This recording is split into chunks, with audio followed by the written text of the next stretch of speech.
Good morning বন্ধুরা। আজ হলো 7 মে, বৃহস্পতিবার। আজকের সকালের বিশেষ বিশেষ খবর হলো রান্নার গ্যাস নিয়ে হেরাফেরি হলে জেলে পাঠানো হবে বললেন কমলাক্ষ দে পুরকায়স্ত। পরিষেবা স্বাভাবিক করতে কালাইন গ্যাস এজেন্সিকে সময়সীমা বেঁধে দিলেন বিধায়ক। অ্যাকশন শুরু, রান্নার গ্যাস সিলিন্ডার সরবরাহে হেরাফেরি করলেই জেলে পাঠানো হবে। বিধায়ক নির্বাচিত হওয়ার দুদিনের মাথায় এমন হুঙ্কার দিলেন কমলাক্ষ দে পুরকায়স্ত। বুধবার কালাইন ইন্ডিয়ান গ্যাস এজেন্সিতে গিয়ে এমন হুঙ্কার দেন তিনি। এই গ্যাস এজেন্সির বিরুদ্ধে দীর্ঘদিন থেকে নানা অভিযোগ উত্থাপন হয়ে আসছিল। পক্ষকালের মধ্যে সব কিছু স্বাভাবিক করতে বেঁধে দিয়েছেন সময়সীমা। কালাইন ইন্ডিয়ান গ্যাস এজেন্সির অনিয়মিত গ্যাস সিলিন্ডার সরবরাহকে কেন্দ্র করে দীর্ঘদিন থেকে হয়রানির শিকার হয়ে আসছেন গ্রাহকরা। বস্তুত এই গ্যাস এজেন্সির অনিয়মিত সরবরাহের জন্যই রান্নার গ্যাসের কৃত্রিম সংকটে কালাইন এলাকা। অভিযোগ মতে নির্ধারিত নিয়মে বুকিং করার পরও মিলছে না সিলিন্ডার। সকাল থেকে সন্ধ্যা পর্যন্ত এজেন্সির সামনে দাঁড়িয়েও গ্যাস সিলিন্ডার না পাওয়ার অভিযোগ রয়েছে গ্রাহকদের। গ্রাহকদের সিলিন্ডার না দিয়েই ডেলিভারি দেখানোর মতো গুরুতর অভিযোগও রয়েছে। রাস্তার পাশে খালি সিলিন্ডার লাইন করে রেখে তীর্থের কাকের মতো গ্রাহকদের অপেক্ষা করার দৃশ্য দেখা গেছে। এসব গুচ্ছ অভিযোগকে কেন্দ্র করে সংবাদ শিরোনামও দখল করে এই এজেন্সি। বুধবার বিষয়টি নিয়ে সরব হন বিধায়ক কমলাক্ষ দে পুরকায়স্ত। দুদিন আগেই কাঠিগোড়ার বিধায়ক নির্বাচিত হন কমলাক্ষ দে পুরকায়স্ত। তাকে নিয়ে পুরো কাঠিগোড়ায় এখন আনন্দমুখর পরিবেশ। বিজয় উৎসব আর সমর্থকদের সংবর্ধনার জোয়ারের ফাঁকে এদিন তিনি পৌঁছান নানা অভিযোগের কেন্দ্রবিন্দুতে থাকা কালাইন ইন্ডিয়ান গ্যাস এজেন্সিতে। সার্কল অফিসার, পুলিশ সহ দলীয় স্থানীয় নেতাদের সঙ্গে নিয়ে কালাইন ইন্ডিয়ান সার্ভিসে যান তিনি। গ্রাহকদের উত্থাপিত নানা অভিযোগ নিয়ে এজেন্সির কর্মীদের সঙ্গে কথা বলেন। জানিয়ে দেন রান্নার গ্যাসের কোনো সংকট নেই, ফলে অহেতুক সমস্যা সৃষ্টি করলে পরিণাম ভালো হবে না। সংবাদ মাধ্যমের সঙ্গে কথা বলতে গিয়ে বিধায়ক জানান, নির্বাচনের আগে থেকে কালাইন ইন্ডিয়ান গ্যাস এজেন্সির বিরুদ্ধে ব্যাপক দুর্নীতির অভিযোগ সামনে আসছে। বুকিং করার পর গ্রাহকরা সিলিন্ডার পান না, অথচ তাদের সিলিন্ডার ডেলিভারি দেখানো হয়ে যায়। সিলিন্ডারের ঘাটতি সহ অনেক ধরনের অভিযোগ রয়েছে। এসব বিষয় নিয়ে এজেন্সির কর্মীদের সঙ্গে কথা বলে যথাশীঘ্র এসব সমস্যার সমাধান করে গ্রাহকদের সুচারুভাবে সিলিন্ডার সরবরাহ করার নির্দেশ দেওয়া হয়েছে। এসব সমস্যার সমাধানের জন্য একটা টাইম ফ্রেমও বেঁধে দেওয়া হয়েছে। 10-15 দিনের মধ্যেই সমস্যার সমাধান করতে বলা হয়েছে। বিধায়কের সাফ কথা, নির্বিচারভাবে গ্রাহকদের সিলিন্ডার দিতে হবে, অন্যথায় আইনি ব্যবস্থা গ্রহণ করা হবে, জেলে পাঠানোর ব্যবস্থা করা হবে। তার কথায় এই এজেন্সির বিরুদ্ধে নানা অভিযোগ রয়েছে, কিন্তু আগে কি হয়েছে তা নিয়ে কথা বলতে চাইছি না। এখন থেকে সব কিছু ঠিকঠাক চলতে হবে। গ্রাহক হয়রানি কোনোভাবেই মেনে নেওয়া যাবে না। বিধায়ক বলেন, পরিস্থিতি স্বাভাবিক করতে যে ব্যবস্থা গ্রহণ করার প্রয়োজন তা করুন, প্রয়োজনে আমরা সাহায্য করব, কিন্তু গ্রাহক হয়রানি বন্ধ হতে হবে। সাধারণ মানুষ সময় মতো গ্যাস সিলিন্ডার পান তা নিশ্চিত করতে হবে। রান্নার গ্যাস ইস্যুতে মুখ্যমন্ত্রী হিমন্ত বিশ্ব শর্মার কঠোর অবস্থানের কথাও জানান বিধায়ক। বলেন, রান্নার গ্যাস নিয়ে কেউ দুর্নীতি করলে তাকে জেলে পাঠানোর কঠোর নির্দেশ রয়েছে মুখ্যমন্ত্রীর। অপরদিকে প্রতিটি বুথের মর্যাদা রক্ষা করেই উন্নয়নের পথে এগোতে হবে বললেন আমিনুর। দক্ষিণ করিমগঞ্জে বড় জয়ের পর বার্তা নবনির্বাচিত বিধায়কের। দক্ষিণ করিমগঞ্জ বিধানসভা কেন্দ্রে বিপুল ভোটে জয়লাভের পর সাধারণ মানুষের প্রত্যাশাকে সর্বোচ্চ গুরুত্ব দিয়ে কাজ করার অঙ্গীকার ব্যক্ত করলেন কংগ্রেসের নবনির্বাচিত বিধায়ক আমিনুর রশিদ চৌধুরী।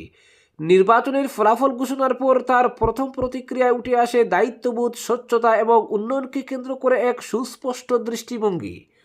বুধবার এক প্রতিক্রিয়ায় আমিনুর রশিদ বলেন, বিশাল জয়ের জন্য দক্ষিণ করিমগঞ্জবাসীর প্রতি তিনি চিরকৃতজ্ঞ।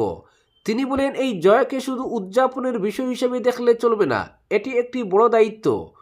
প্রতিটি ভোটের সমান মর্যাদা দিতে হবে, কারণ গণতন্ত্রে প্রতিটি ভোটই সমান মূল্যবান। তিনি স্পষ্টভাবে জানান, নির্বাচনে জয়ী হওয়ার পর তার প্রথম লক্ষ্য হবে মানুষের সঙ্গে সরাসরি যোগাযোগ বজায় রেখে মাঠে থেকে কাজ করা।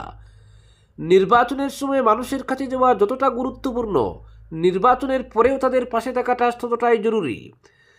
তাই মানুষ যেন সব সময় তাদের সমস্যার কথা সরাসরি জানাতে পারে এবং তার দ্রুত সমাধান পায় বলেন তিনি। প্রতিদ্বন্দ্বী প্রার্থীদের সঙ্গে নিয়েই উন্নয়নমুখী ও শক্তিশালী দক্ষিণ করিমগঞ্জ বিধানসভা কেন্দ্র গড়ে তোলার আহ্বান জানিয়েছেন নবনির্বাচিত বিধায়ক আমিনুর রশিদ চৌধুরী। তিনি বলেন, গণতন্ত্রে প্রতিদ্বন্দ্বিতা থাকলেও উন্নয়নের স্বার্থে সবাইকে একসঙ্গে কাজ করতে হবে। নির্বাচনের বিভাজন বলে সাধারণ মানুষের কল্যাণ ও এলাকার সামগ্রিক অগ্রগতিকে অগ্রাধিকার দেওয়ার পর জোর দেওয়া একান্ত প্রয়োজন। বিধায়ক বলেন, দক্ষিণ করিমগঞ্জের উন্নয়নকে আরও গতিশীল করতে হলে সকল রাজনৈতিক দল, জনপ্রতিনিধি এবং সচেতন নাগরিকদের সম্মিলিত উদ্যোগ প্রয়োজন। তিনি আরও জানান, বিরোধী প্রার্থীদের অভিজ্ঞতা ও মতামতকে গুরুত্ব দিয়ে একটি ইতিবাচক রাজনৈতিক পরিবেশ তৈরি করা গেলে দক্ষিণ করিমগঞ্জ বিধানসভা কেন্দ্রকে একটি আদর্শ ও উন্নত অঞ্চলে পরিণত করা সম্ভব হবে। দক্ষিণ করিমগঞ্জের দীর্ঘদিনের অবহেলিত অবস্থা নিয়ে উদ্বেগ প্রকাশ করে নবনির্বাচিত বিধায়ক বলেন, বিগত বহু বছর ধরে এই বিধানসভা কেন্দ্র বিভিন্ন দিক থেকে পিছিয়ে রয়েছে। এখন সময় এসেছে এই চিত্র বদলানোর।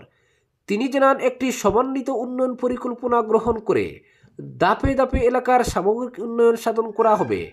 আমিনুর বলেন, মানুষের গণদাবিকে অগ্রাধিকার দিয়েই প্রতিটি উন্নয়নমূলক কাজ করতে হবে।